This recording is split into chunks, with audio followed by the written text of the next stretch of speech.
스테이시 스밍 영상에 후원해주신 제이님, 로베트로 엉클님, 윈터 논란 영상에 후원해주신 제스파님 감사합니다. 어두워 걸그룹 뉴진스의 등장, 에스파 빌보드 3위 달성 등 놀랍고 즐거운 소식들이 많았던 7월 셋째 주의 K-팝. 그러나 비비의 눈물의 호소, 표절 논란, BTS가 부산 엑스포 홍보대사가 된 뒷이야기 등 안타까운 K-팝의 이면에 대한 소식들도 있었는데요. 다양한 소식이 있었던 7월 셋째 주의 K-팝 뉴스 탑7 함께 알아볼까요? 그 전에 좋아요와 구독, 알림 설정까지 부탁드려요. 7위, 5년 만에 완전체, 시스타. 올해 퀸덤2에 참여하며 여전한 무대 기량을 뽐냈던 시스타의 리더 효린. 엄청난 무대에 역시 효린이다 라는 감탄과 함께 팬들은 시스타에 대한 그리움도 느꼈을 텐데요. 이런 팬들의 마음이라도 알았는지 무려 5년 만에 시스타가 완전체로 무대 위에 올랐습니다. 600회를 맞은 유이열의 스케치북에 출연한 시스타는 나 혼자, 러빙 유, 쉐이키 잇, 터치 마이 바디로 이어지는 히트곡 메들리와 아이스웨어를 밴드 라이브로 부르며 여전히 써먹히는 시스타라는 것을 보여주었는데요. 시간이 많이 흘렀음에도 어째서인지 더 예뻐진 시스타 member들의 무대에 관객들은 환호와 박수로 반가움을 표시했습니다. 멤버들 각자의 인스타에도 오랜만에 뭉친 시스타의 멤버들의 모습을 볼 수 있었는데요. K-팝 팬들이라면 익숙한 장소인 KBS의 그 계단 앞에서 효린의 이번 컴백곡 노땡스의 챌린지 영상도 찍었죠. 여전히 유쾌한 네 사람의 모습이 너무나도 반가웠던 여름밤. 이런 모습들과 무대를 본 팬들은 역시 여름에는 시스타지, 헐 뭐야 시스타 컴백해, 신곡 안 내도 되고 기존 곡들로 공연만 해줘도 되니까 돌아와 등의 다양한 표현들로 반가움을 표현했습니다. 진짜 모른 척 할 테니 한 번만 여름에 컴백해주면 안 되나요 언니들? 6위, 비비의 심각한 상황?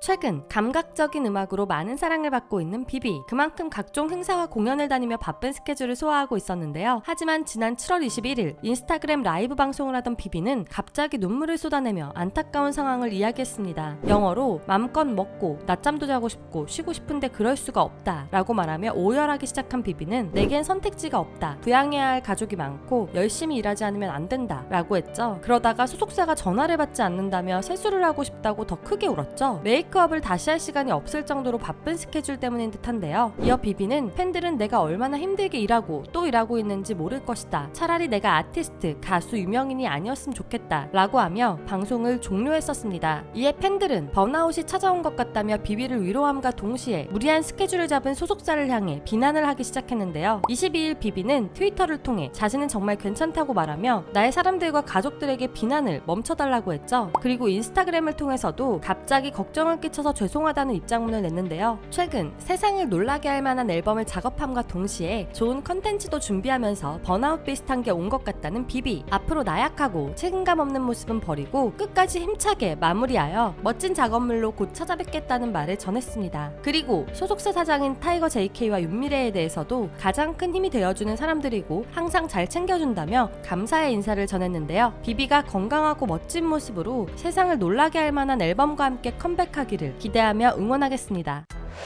5위, BTS 부산 엑스포 뒷이야기.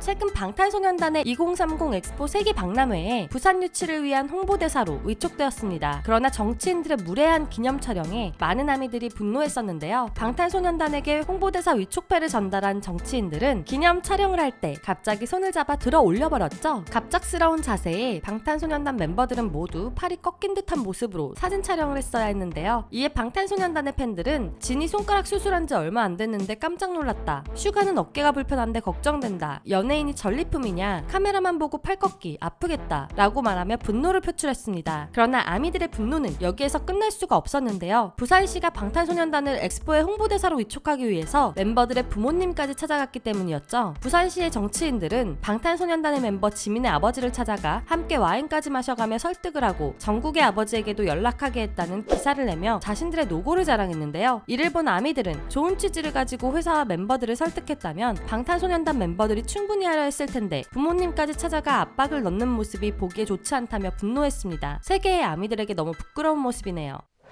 4위, 이무진 선미 표절 논란?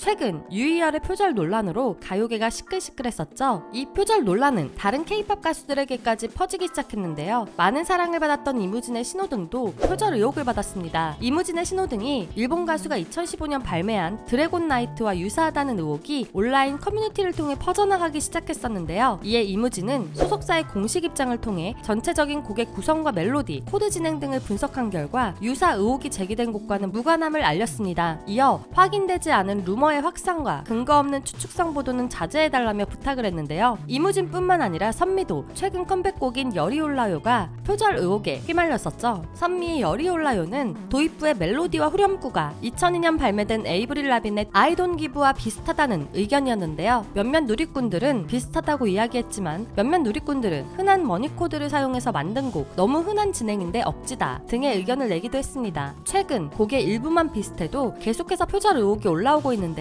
표절이 아니라는 결론이 나도 항상 이미지에 피해를 보는 것은 가수들 뿐이죠. 3위, 김가람 친구의 폭로.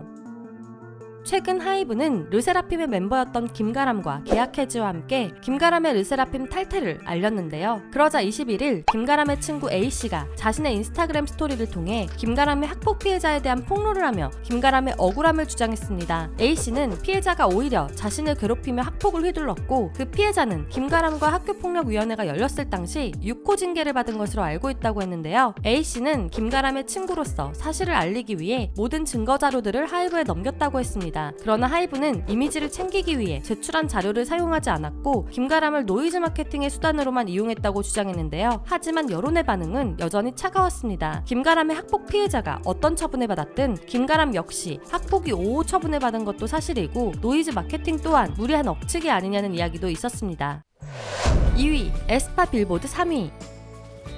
미니 2집 걸스로 초동 약 140만이라는 엄청난 기록을 세우며 걸그룹 최초 초동 밀리언셀러라는 대기록을 달성한 에스파. 엄청난 기록과 동시에 빌보드 차트에서의 순위도 기대하게 만들었는데요. 무려 메인 차트인 빌보드 200에서 3위라는 높은 순위를 기록했습니다. 이는 K-팝 걸그룹 역대 세 번째로 달성한 기록으로 블랙핑크가 2위, 트와이스가 3위를 기록했던 적이 있었죠. 빌보드 200은 음반 판매량과 디지털 음원 다운로드 횟수, 스트리밍 횟수를 더하여 순위를 매기는 방식으로 에스파의 걸스는 총 56,000장의 판매량을 기록하며 3위가 되었다고 합니다. 에스파의 높은 순위와 함께 세븐틴의 정규 4집 Face the Sun은 6주 연속, 투마로우 바이 투게더의 미니 4집 미니소드 2 서스데이 차일드는 9주 연속으로 빌보드 200 차트인에 성공했다는 좋은 소식도 함께 들려왔는데요. 최대 음악 시장인 미국에서도 많은 사랑을 받고 있는 K-팝, 특히 다음 달은 K-팝이 빌보드에 세울 기록이 더욱 기대되는 이유가 있죠. 1위, 8월 걸그룹 대전. 8월에 컴백한다고 알린 엄청난 걸그룹들의 소식이 연일 알려지며 많은 K-팝 팬들이 8월을 기다리고 있는 중인데요. 먼저 블랙핑크와 트와이스라는 3세대 걸그룹 여왕들이 돌아오죠. 블랙핑크의 컴백 날짜는 아직 확정되지 않았지만 트와이스는 8월 26일 컴백을 준비하는 중입니다. 거기에 최근 소시탐탐으로 오랜만에 완전체 활동을 하는 소녀시대도 일찍 8월 컴백을 알렸었죠. 이런 기라성 같은 선배 그룹들에 도전하는 무서운 신인도 있습니다. 바로 아이브. 4세대 걸그룹들 중 엄청난 성장세를 보여주고 있는 아이브도 8월 컴백을 알리며 이번에는 어떤 놀라운 무대를 보여줄지 많은 K-팝 팬들이 기대 중입니다. 그리고 8월 데뷔를 준비 중인 2022년 최대 기대주 뉴진스도 있죠. 엄청난 뮤직비디오부터 선공개하며 벌써부터 많은 K-팝 팬들의 마음을 훔쳐가고 있는 중입니다. 물론 솔로 여자 가수도 있습니다. 올해 초 스마일리로 많은 사랑을 받은 예나는 이번에 미니 2집 스마트폰으로 돌아온다고 하는데요. 어떤 기분 좋은 무대로 팬들을 웃게 할지 기대가 되죠. 그리고 안타까운 컴백을 준비하는 걸그룹도 있습니다. 9월 전속 계약 종료를 앞두고 있는 다이아인데요. 지난 5월 다이아의 소속사 포켓돌 스튜디오는 8월 마지막 앨범 발매를 끝으로 9월 전속 계약이 종료된다고 알렸죠. 그녀들의 마지막 활동이 아름답게 마무리될 수 있기를 응원하겠습니다. 7월 셋째 주에 다양한 K-팝 소식들 재미있으셨나요? 그렇다면 좋아요와 구독, 알림 설정까지 부탁드리고요. 또 다른 2주의 K-팝 소식들은 댓글로 공유해주세요. 그리고 저희 두유람에서는 K-팝 아이돌 분들이 겪고 있는 루머, 억가 등에 대해 앞으로 사실이 아닌 아닌 부분들을 짚어보는 영상을 제작하려고 합니다. 구독자분들이 사랑하는 아이돌들 중 루머와 억가로 고통받는 내용이 있다면 두유람의 이메일로 관련 정보와 함께 알려주세요. 자세한 내용은 고정 댓글을 참고해주세요. 또한 두유람이 구독자 여러분께 받은 사랑을 돌려드리기 위해 한 가지 컨텐츠를 진행합니다. 바로 나의 스타성을 미리 알아보는 방구석 아이돌! 두유람의 또 다른 채널 두유람 쇼츠에 이미 지원자들의 영상이 올라오고 있는데요. 아이돌의 꿈을 가지고 계시거나 자신의 실력을 뽐내고 싶으신 분들이 있다면 춤, 노래, 어떤 영상이든 1분 이상의 영상을 두유람에게 보내주세요. 여러분의 영상을 편집하여 하이라이트 쇼츠 영상으로 올려드립니다. 만약 여러분의 쇼츠 영상이 좋아요를 일정 수 이상 받는다면 영상 풀버전 또는 다른 영상을 멋진 썸네일과 함께 여러분의 출중한 실력을 두유람 구독자 모두가 볼 수 있게 해드립니다. 내 스타성을 미리 알아보는 두유람 방구석 아이돌 지금 바로 도전하세요. 자세한 콘텐츠 참여 방법은 상세 설명을 참고해주세요. 지금까지 여러분의 가장 가까운 K-팝 친구 두유람이었습니다. 안녕.